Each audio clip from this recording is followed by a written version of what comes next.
Hello YouTube! Welcome to Beer, Bourbon and Bushcraft. Wait. Oh my god, there is a pair there. Let's represent. Alright. Now tonight, again, we're going to cover a beer, a bourbon, and a bushcrafter survival tool. The beer we're going to tackle tonight, I'm kind of biased to because this has become one of my favorite beverages. It is Kentucky Bourbon Barrel Ale. This is a beer that's made here in Kentucky, where I currently live in southwestern country, right in the middle of the bourbon country. It is a beer that they take and age in bourbon barrels that gives it a distinct finish. It has a hint of bourbon to it, aside from being a very nice American ale that has caramel and chocolate overtones to it. It is a very enjoyable beverage.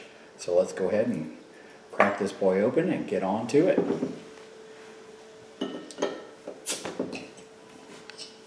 It's got nice carbonation to it, as always, and the Kentucky Ale Company recommends that you drink this beer from a snifter. Well, I don't currently have a snifter. This is the closest glass I could come to a snifter. This is a drink glass from Pocket Bellows, which is an incredible Italian restaurant in Columbus, Ohio. So let's pour this and see how it goes. And as you can see from pouring it, it's a nice medium amber American lager. It's developing a nice head on it. It's got good carbonation. I would say on a scale of 1 to 10, around a 7 to an 8 on the carbonation level on it. So it's definitely going to have that snap when it hits your tongue. You can feel it like, kind of like Pop Rocks. And scenting it, you can definitely pick up the malts, the caramel and the chocolate. You can smell that, maybe a little bit of caramel in it from the sugars. But then it does have that finish of almost a bourbon. And when I mean almost a bourbon, you can just scent a slight bourbony to it. And it's the char from the white oak barrels that they age it in, and any residual bourbon that's left in the barrel, they call that the devil share, that might filter into the beer itself. Let's have a taste.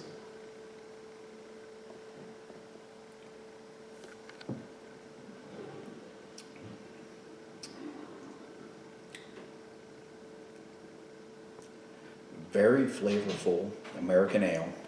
It's not overly hopped. Probably Great Northern and Cascade hops, I would guess. Maybe a little bit of Saaz hops in there, but if there's any, it would be a small amount because it does have kind of a slight tang. But then once you get past the hops, which is typically your aftertaste in a beer, you definitely pick up the flavors from being aged in a bourbon barrel. You can taste a slight charcoal, which is not a bad taste. I mean, think lighting a grill on the 4th of July. That smell and that taste you get on your tongue, that enjoyable. You know you're going to have some good barbecue cookout food kind of flavor. It's not an unenjoyable flavor. And then a bit of the bourbon, you can taste the corn and the wheat in there just very slightly. Very enjoyable beer. It does come in kind of high on the alcohol content. Let me look on here real quick. 8.2%. So by no means a child's beer. Nor a just standard throw a 30 pack in the cooler and go for it, because I'd like to meet the person that could do 30 of these at 8.2%. Wow. So it does have a kick to it. The alcohol in it is not overpowering, even though it's kind of high. It's got to be pushing close to a malt liquor range, if it's not above a malt liquor range. But it is definitely not a malt liquor. It's a very enjoyable ale.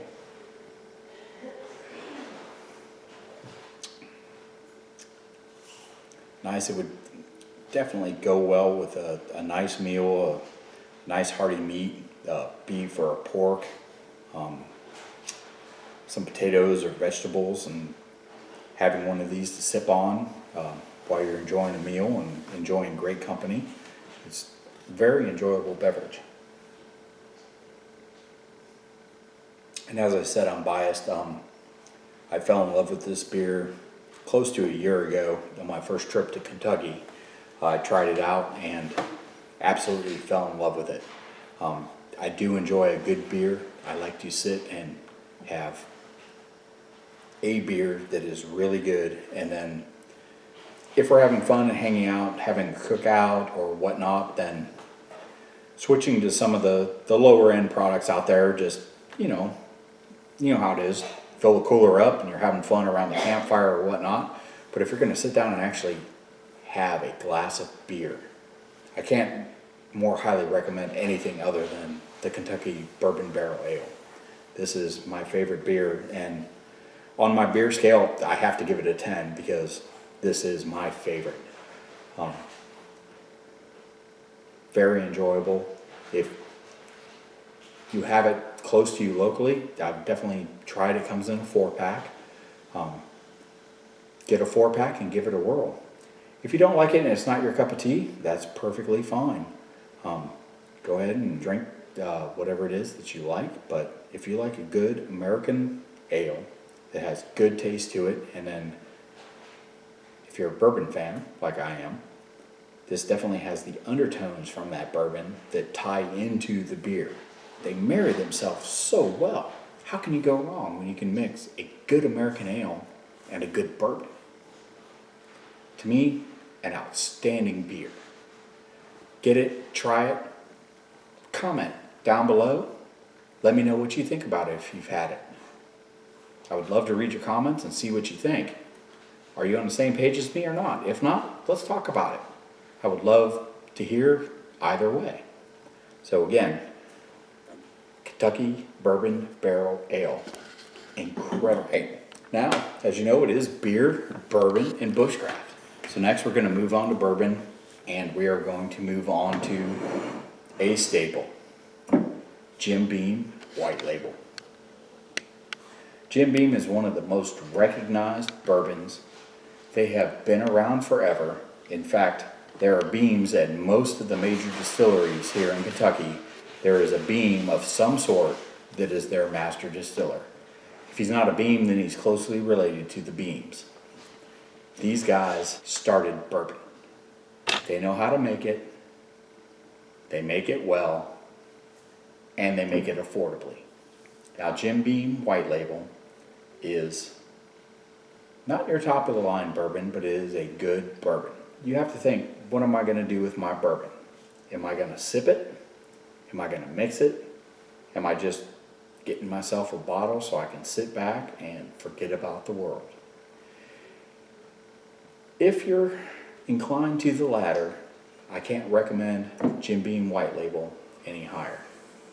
It's inexpensive, it tastes good, and it does what it's supposed to do.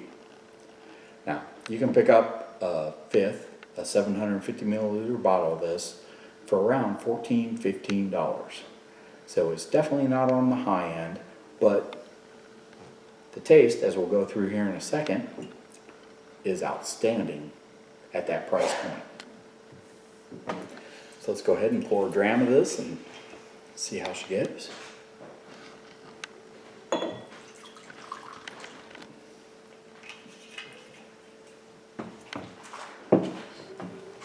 As you can see, it's a little bit lighter. Of the bourbons I've reviewed on here, this is definitely the lightest. Roll it around the glass and see how she does. Got a nice sheen. Got some nice rivulets coming down on the glass so it's sticking. Not impurities in there.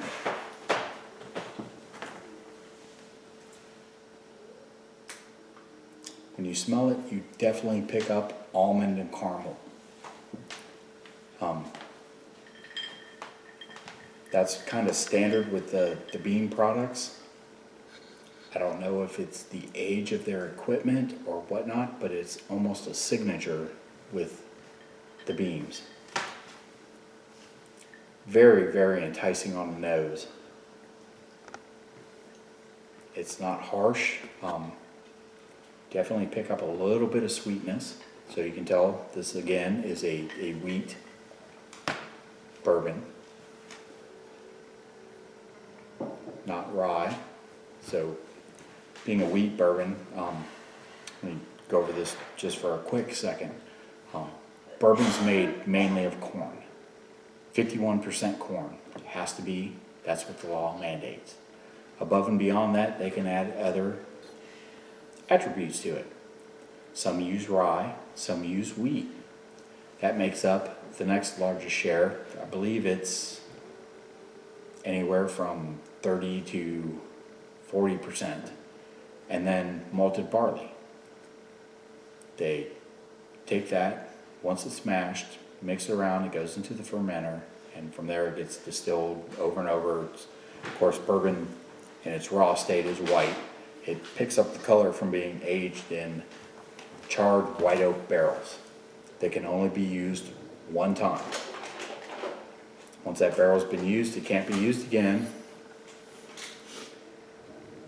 Most of those barrels are sold to Scotland or Ireland, and they age Scotch and Irish whiskey in those barrels, which then pull out some of the flavors of the American bourbon, and that imparts that into their whiskeys that they make over there, which are some fine products, which I think we'll be reviewing at some point. I'm going to go through a bunch of bourbons first before I switch over to Scotches and Irish whiskeys. But on my tour at the Jim Beam distillery, it was the only distillery that allowed you to actually dip your fingers into the fermenting tank and taste the fermenting bourbon as it was going.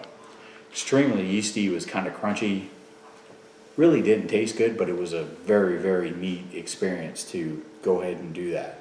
So I enjoyed that. And while we were there, our tour guide, and we were on a tour, we had, I think, around 14 people on our tour, and our tour guide was actually the great-granddaughter of Jim Beam himself. So she had an intimate knowledge of the workings of the distillery. So it made it good, and most of our tour group were vacationers from Australia, which made a neat mix, because for them to get some Kentucky bourbon was a rarity for them. So they were all excited to be there and to learn about the product and the process. So it was, of the tours I've been on, it was probably my favorite tour was the Jim Beam Distillery. So, okay, let's get back to the bourbon review here. I'll take a sip.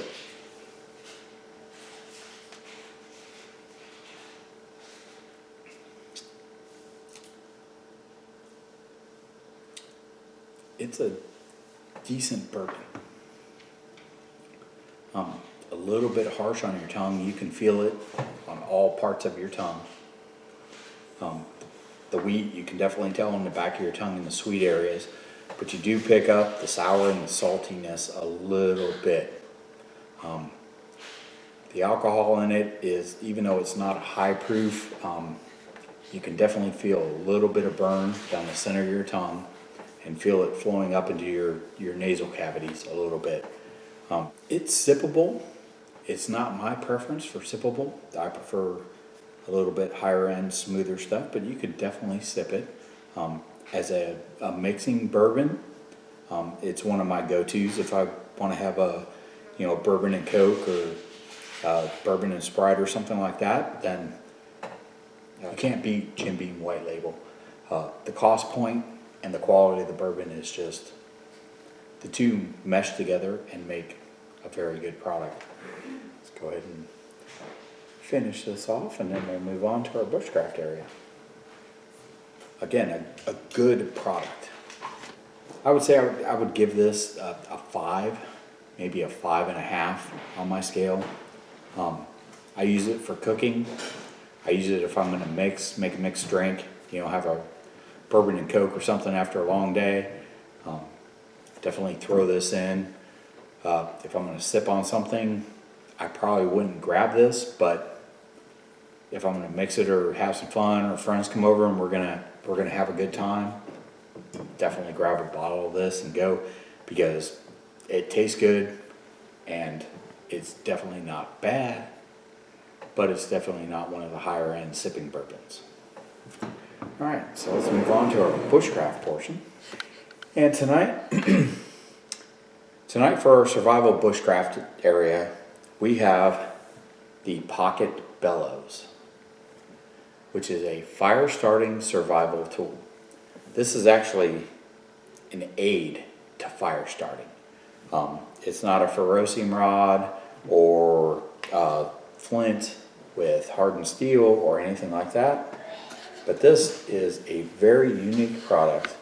And those of you that are in the bushcrafting community, how many times have you had a ball of tinder in your face and you can't get out of the wind and that thick smoke is just billowing into your face? Okay, so this, you basically can telescope it out, adjust it to your arm length, or if you have your tinder on the ground, and use it as what it says, a pocket bellows. You blow through the end of the tube, concentrate your airflow to get the ember going into your tinder, and hopefully helps you get your fire started faster. Kind of a unique little product, a little bit hard to actually do a physical test. So what we're going to do, we are going to test it just to show you the effectiveness of the airflow out of this. We're going to light up a piece of hardwood charcoal, let it get red hot, and then I'll show you as the bellows moves across the charcoal, you can see how it affects the heat of the charcoal. We might throw some tinder on there and see how much faster it lights up. But we'll go ahead and go over to the fireplace and give this a test. So the purpose of this unit is, once you have an ember going, you can focus airflow into your ember to get your tinder going or whatnot. Now here, we're at my wood burning fireplace. I just got a piece of wood going a little bit to get some embers on it. And as you can see, you can barely see the embers. What I'm going to do is take this bellows and blow on the spots that are burning right now to show you how I can concentrate the airflow to get them red hot, to catch your tinder on fire, and also keep myself away from the smoke and everything else that's going to come out of that as I start a fire.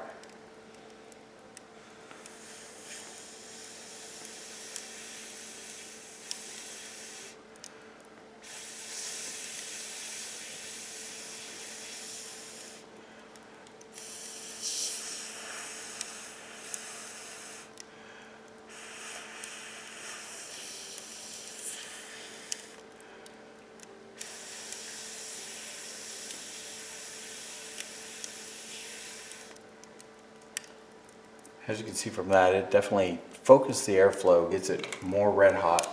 And if you had a small burning ember that you put into some tinder and use this, instead of just straight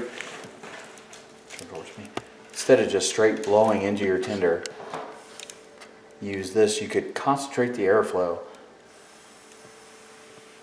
right onto your tinder instead of a wide blast blow, which is effective, but you get smoke back in your face and everything else. So this product, I mean, you could direct it, and if you had tinder that you dropped into a fire down on the ground, you could see it extends almost 2 feet long. So you could sit in a comfortable position and definitely get airflow directed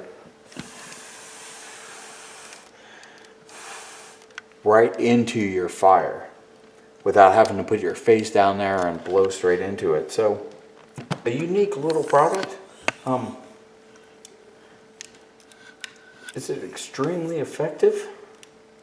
I would think. I mean, it does what it's supposed to do, which is direct your airflow. It's extremely light. It takes up almost no space.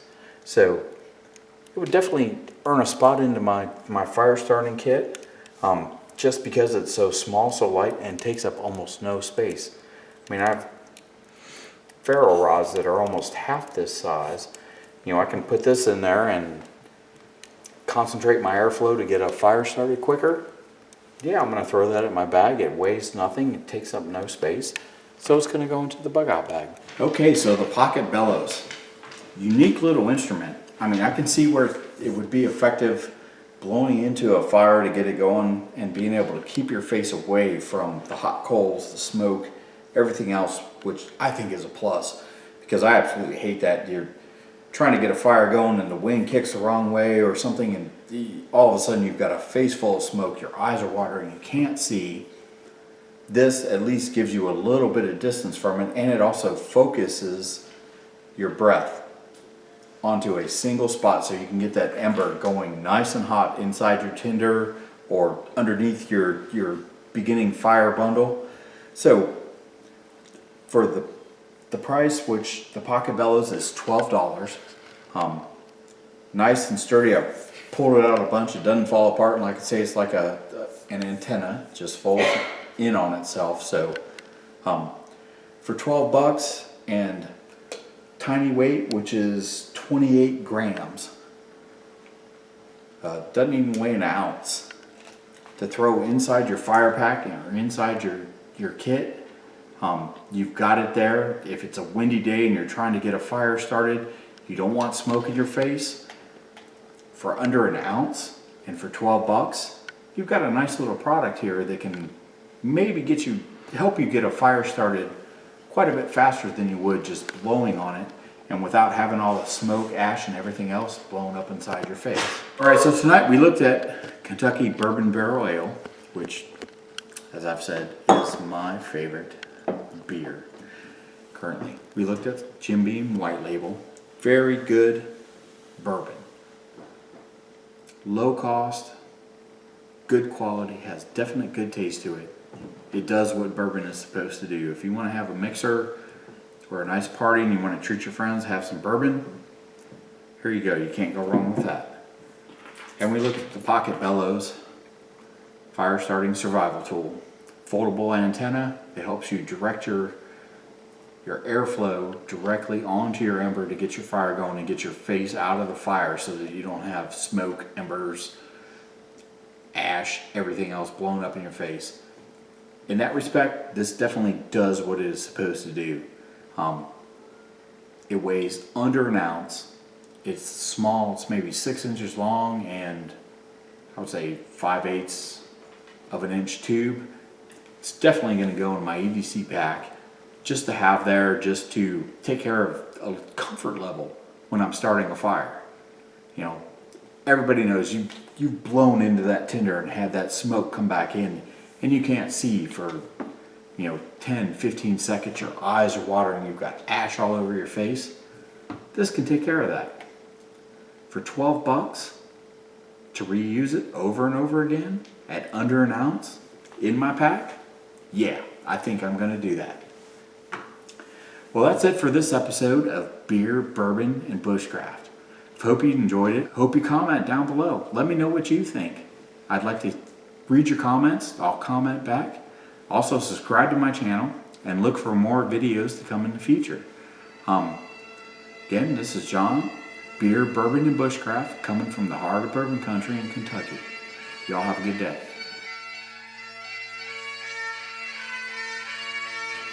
Beep. But they don't really stop it.